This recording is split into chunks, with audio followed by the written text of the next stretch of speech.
Welcome to something new on Planet Auto.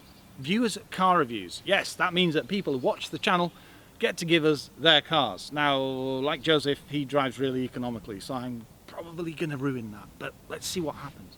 It's going to be a Seat Toledo. Enjoy.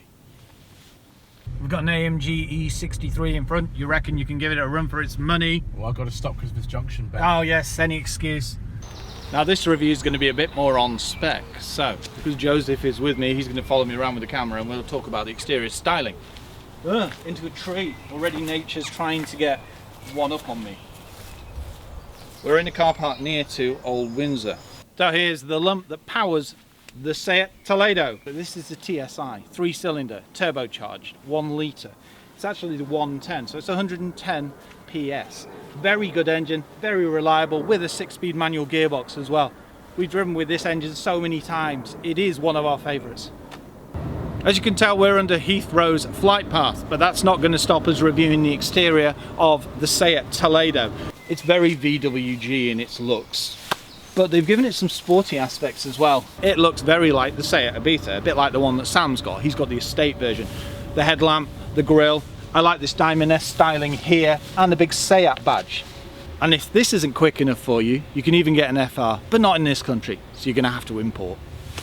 When it comes to tech on this car, this hasn't got auto lights and it hasn't got rain sensing wipers, but those were options. It's got full LED headlamps.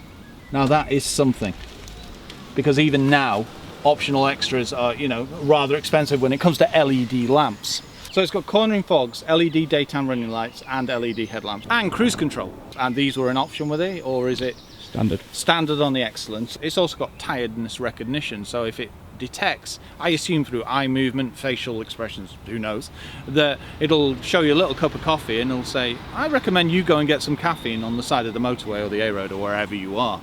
Stepping around to the side of the vehicle, you're immediately met by 17-inch alloy wheels. As you can see, they're low profiles, 40 profile to be exact, with a 215. So yeah, rather sporty for this kind of car. Very impressed by that. You don't have power folding door mirrors, but you do have electrically operated door mirrors. There's no blind spot detection. You've got keyless entry. You've got this nice chrome strip that runs alongside that gives it a nice executive feel. I like the black gloss on the B pillar. You also get privacy glass. Yeah, okay, it's not the darkest tint, but it means it's nice and light and airy in the back, which is nice. There's obviously no AdBlue because, unlike my first thoughts, because of its economy of 56 to the gallon, it's not diesel. It's 3-cylinder, 1 litre turbo. Quite astounding. Look, I actually see this one. See, Joseph is now panning up to the plane flying Can't quite Heathrow. Can't quite get it. Ah, it's fine. You probably did get it. I didn't get it. Stepping around to the back of the car, I do like the shape. You've got a big chunky bumper. You've got rear parking sensors, and saying that, you've also got front parking sensors as well. There was also an option of a reversing camera on this model. Seat badge does that. You're reminded it's the Toledo, and it's got partial LED rear lenses, and it's finished off with a bee sting aerial and high level brake light. So because this is a completely new format, I'm now going to take the camera off Joseph and shock him by asking him some questions about his car. Yes, you didn't see that coming, did you? So Joseph, yes, under the spotlight. So what attracted you to this car initially? I drove a number of different cars. I'm looking for this one in 2017. I had a similar type of car before. I had a Chevrolet Cruze diesel. It's a 5-door hatchback of this size. Right, right. So it's a 5-door hatchback car that you typically go for. Yeah, right. This sort of profile a car like this. I've had a lot of 5-door hatchbacks with the sort of sloping roofline like that in the past. When I was younger, my parents had a Mark I Volkswagen Jetta, a 1983 Volkswagen Jetta.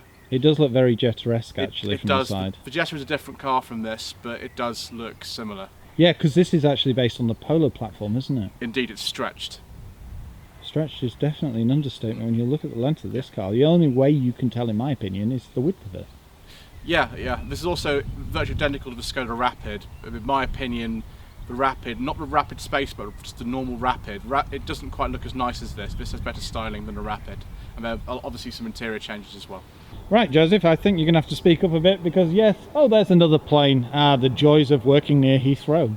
Yeah, we're near the Air Force's memorial at a place called Cooper's Hill, which is just near Egham. Ah. How long do you plan on keeping this car then? Well, to be honest, I really like this car. I can't really think about what to replace it with. When I bought this car, I got £8,000 off the list price. List price with metallic paint and a spare wheel was £20,500. I paid £12,500 for it if I took the finance, which I did. That is completely crazily priced. So I probably will keep it until the end of the finance agreement, which is August 2020. Okay. And then I might just move it on, or I might trade it in for a different car. I'm not entirely sure. Just because I think the warranty will have expired by then. But really, there's not any particular reason why I wouldn't go for something like this. It's very similar again. Right, let's segue away from this car now and find out, what would you say is, say, 3 of your favourite cars ever made? Anything. 1926 Bentley 3 litre Vanden Platora. Ooh. That was used in the Avengers, of course. Ah, yes. Yes. Fine Then vehicle. I really also like the Rover 45 and the MG ZS. Okay. I used to have a Rover 45. And that's the classic ZS as opposed to the new one, but you still do love the new range of MGs, because I do. Joseph also has an MG3 as well. Yes, it's a 2014 1.5 MG3 style. Great engine. I love that. Yeah. You have to drive it hard, but that's what I love about it. Yeah, you do. You drive it hard to get performance. That's Yes, quite right. I love it. And your third car? Third car, I very much like the Lancia Fulvia from the 60s and 70s. Beautiful car. Very nice. Very advanced engineering for the time. So what would you replace this with? The nearest thing to this now, and it's just coming out, is the Skoda Scala. Ah, yes, we want to see that really, really soon. I've got my name down for about the local Skoda dealership. The Seat Toledo and Skoda Rapid Spaceback have been discontinued now, so you can't get a direct replacement. Seat opted not to replace the Toledo directly, but Skoda have replaced the Rapid with the Skoda Scala, but it's not out in this country yet. It looks really nice. I mean, the interior, very similar to this, but it's just high quality materials and everything, I gather, and you can get a nice beige leather interior. I love cars with beige leather interiors. Yeah, well, that does actually fit into the fact that you like your 60s and 70s cars as well then. It's just my personal preference. Unlike me, that, as you know, goes for vibrance. You do like bright colours. I do. Vibrant cars. Right, thank you, Joseph. What am I supposed to film, Ben? I don't know, make it car reviewy. What, like? No, like Planet Auto. Bit of gloss there, bit of chrome, I don't know, there's a cable there, that looks quite nice. Oh, right, okay. It's not a snake, I thought it was. And maybe, I don't know, some CDs or, I don't know, let's make it different. Recording. One thing I really love on this car is the excellent kick plate. It's chromed as well, very cool. Stepping in is nice and easy. The doors open nice and wide. Once inside the cabin, you can tell it is VWG. The steering wheel, the infotainment system, and the just whole layout of the dash. Well finished seats. As you can see, they're quite buckety as well. Stitching, leather, other high quality materials. Leather wrapped steering wheel, clear dials. Okay, you've got hard plastics here, and you've got a gloss insert here. But one cool thing about this is when it lights up, it says Toledo. Very old school Quattro. When it comes to functionality, you've got all-round electric windows, you've got heated, power-operated door mirrors. They don't power fold. No auto lights on this model or rain-sensing wipers, but they were an option. Media controls on the steering wheel with controls to the fuel computer as well, which is situated between the dials. Nice clear dials. And one thing that I have noticed on this car is it has a dusk sensor. You've got your telephony controls on this side and cruise control as well. When it comes to the infotainment system, DAB radio, satellite navigation, and your phone controls and Bluetooth. It would have been nice to see a CD player there. Saying that, you've got one in here. Alongside the infotainment system, you've also got shortcut buttons as well: radio, media, phone, voice, nav, traffic, car and menu. But it's touchscreen as well with the 2 dials. Below that you've got single zone climate control, shortcut buttons here for your demister and some of your vent controls. You can disable your parking sensors here, lock the car, rear demister, and disable your start stop. As you can see, this is a 6-speed gearbox, old school handbrake and 12-volt socket, and don't forget the USB and auxiliary port as well. I also have an insert here, and I've asked Joseph what it is and he doesn't know either. It kind of pushes in. Interesting. Maybe it's a place to put your key. Who knows? Should go over to him and say, look, you've got park assist there. Look, press that button, your car will park. You're not allowed to do that. When it comes to practicality, as you can see, I've got decent headroom. I've got decent legroom as well. The seat is all manual, but it's very comfortable, and it's got a bit of a buckety effect as well. So it does grip you whilst cornering hard, that Joseph doesn't like me doing. But it needs it because it's a really good engine. When it comes to the steering wheel, you can adjust it with reach and rake. On to storage. Decent sized door bins that Joseph has fitted with, it looks like an, is that an old school map, Joseph? Got some, yes, I have some. Oh, that's good. Storage point just under the infotainment system. You've got 2 cup holders. Weirdly, one is a different size to the other one, and realistically you could have got 2 of the same size. That's a bit obscure, but hey. I quite like this curve here for the handbrake. I don't know if you need so much room, but it works really well, and it means that you're not restricted whilst pulling on or releasing the handbrake. Centre armrest and a little storage point. Perfect for things like receipts.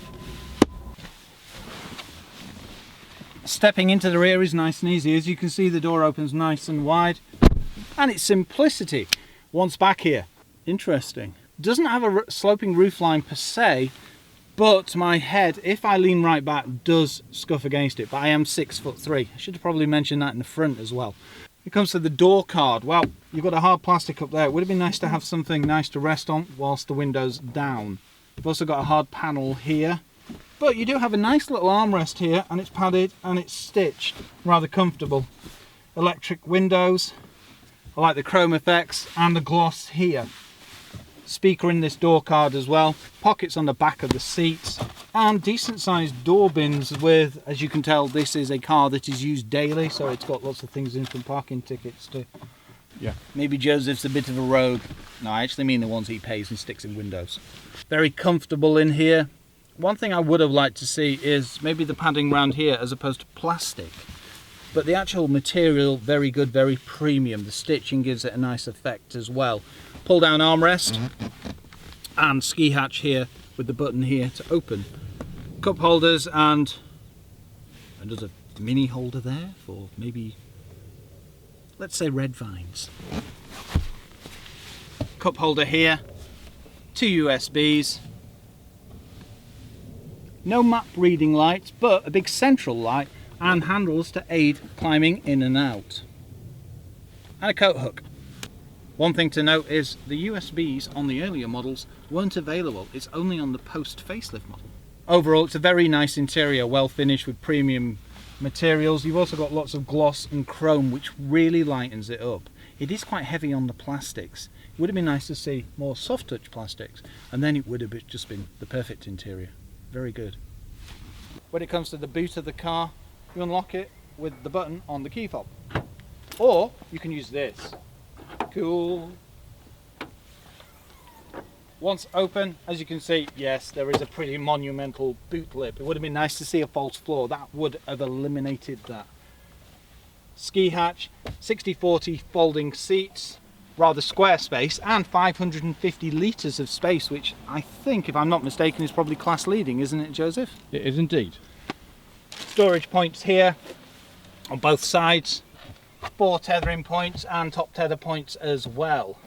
12-volt socket just on the wheel arch, and shopping bag hooks, and they're pretty brutal as well. Look at those, these are really strong. And one thing I really didn't expect to see is a full-size spare wheel under the carpet. Looks like it's never been used either. Bravo. And you've got a cargo net here as well. One thing to note is these actually come out, so you could increase the space along here, so you could get longer items in. Also, when you drop the seats, it does increase quite substantially. You'll easily get a mountain bike in there. Through the keyhole, this, isn't it? You can tell it's someone's car because you can see their choice of CDs. Some woman and some bloke. And there's also, oh, another map. So we're somewhere near London. I'll let Joseph update you on that because, as you know, I'm from the north.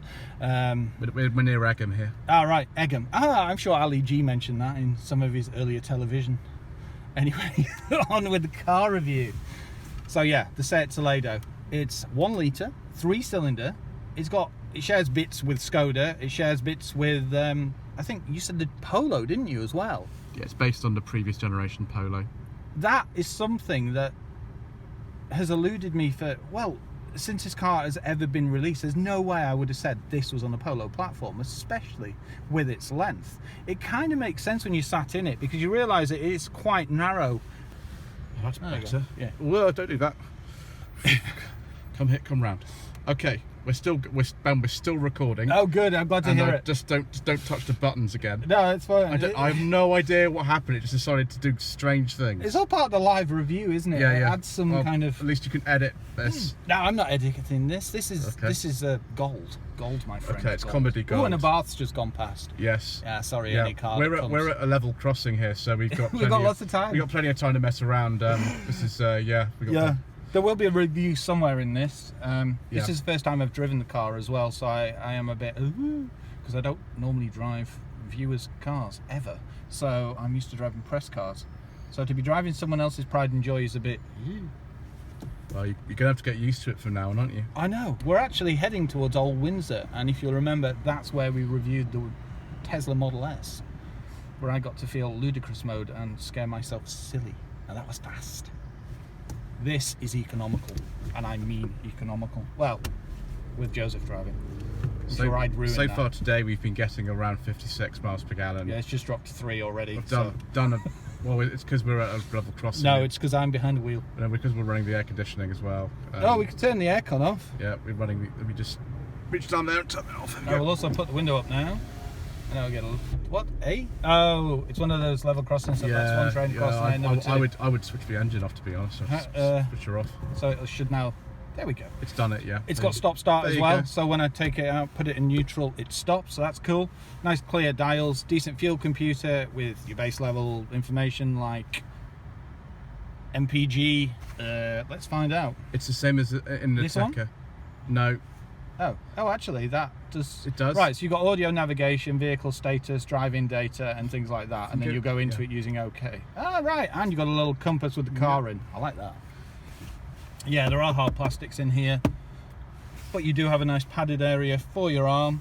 This is new to me. I've never actually reviewed a car while sat at a level crossing whilst driving it. It's quite a strange feeling, but I do like it, so I'm going to carry on.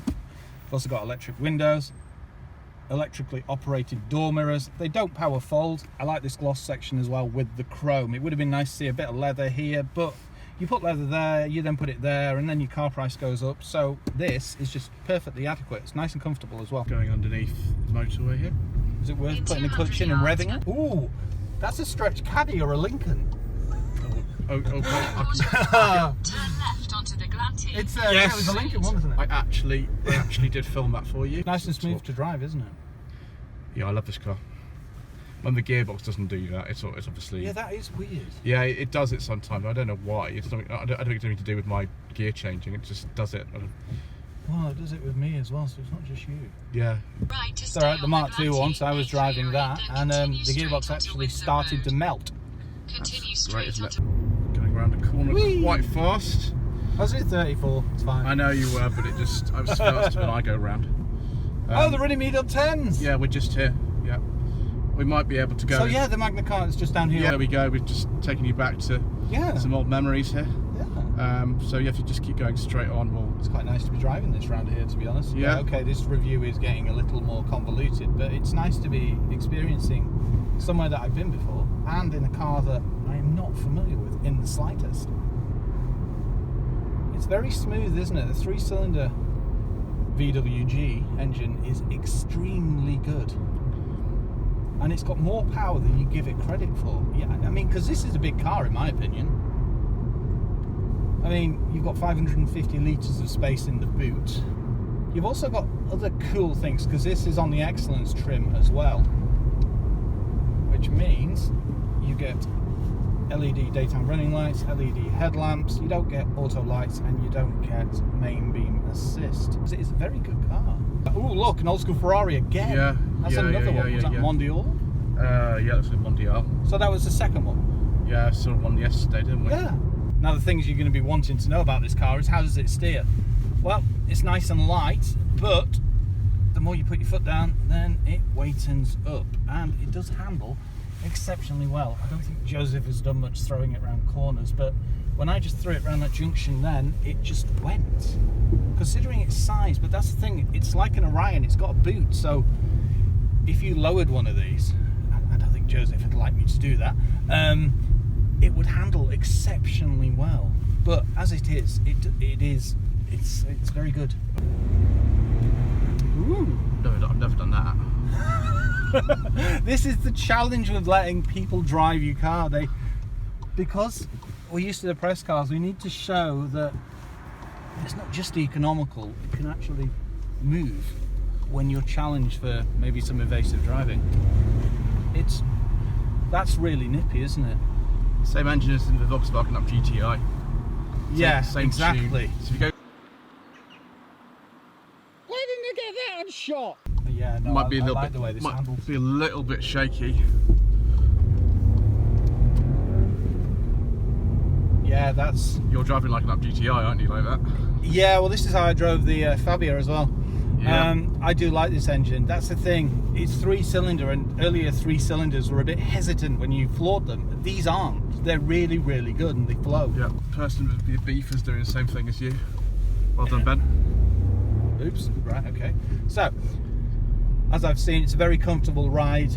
It's not stiff suspension by any means, but it is enough to give you an engaging drive. But it's very comfortable. That's what the Excellence is for, though. The Excellence is the better trim, which gives you, I don't know what it gives you. What does it give you, Joseph? It gives you cruise control. Yeah. It gives you satellite navigation. It gives you LED headlamps. It gives you So safety as hard well. leather upholstery. Bluetooth. It gives you air conditioning. It gives you LED courtesy lights in the door handles, the footwells, and the centre console.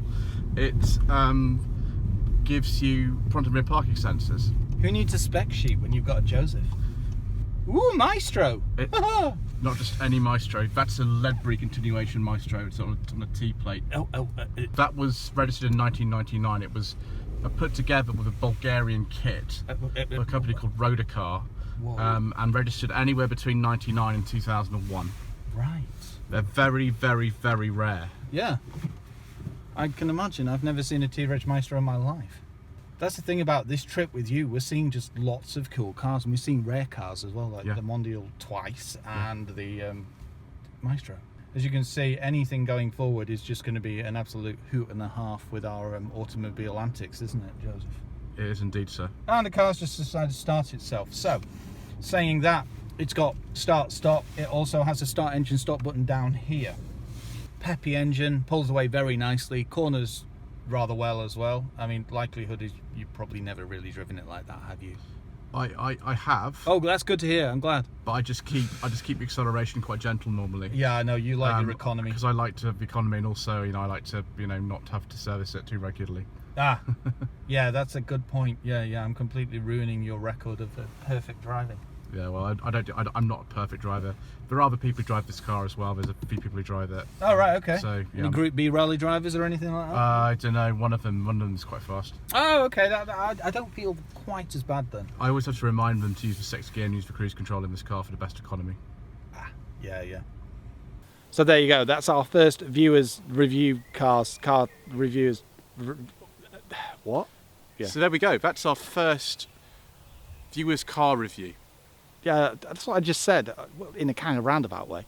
Anyway, thank you to Joseph for providing the set at Toledo, and also this lovely flight path under Heathrow. It's made for some really entertaining reviewing, hasn't it? Indeed, sir. Thank you.